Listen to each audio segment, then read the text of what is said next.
שלום לכולם, כאן לירון, מעביר לכם הדרכה איך להתחבר בקלות למשתמש הארגוני שלכם במשרד החינוך.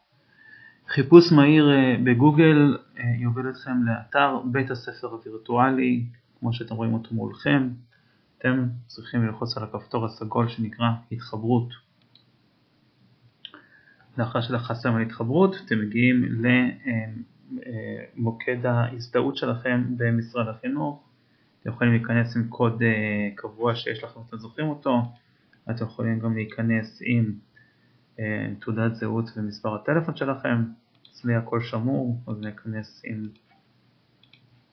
הפרטים שלי. והנה אתם מגיעים לאזור האישי שלכם בבית הספר הווירטואלי.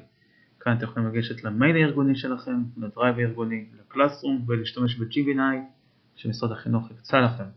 אנחנו רוצים לדעת היום איך אנחנו נכנסים למשתמש הארגוני. נכנסים למייל, מחכים בסבלנות מספר שניות,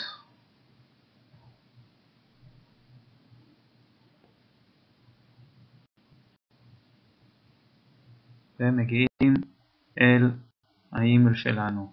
מכאן אפשר לגשת לכל יישומי גוגל שאנחנו מכירים, להתכתב בינינו, ומה שחשוב זה גם להגיע ליומן.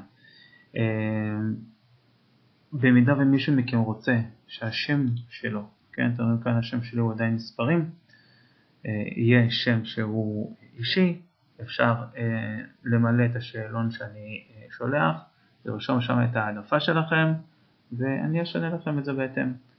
אז תודה רבה על הסבלנות, ונתראה בחדר המורים המאמן שלנו.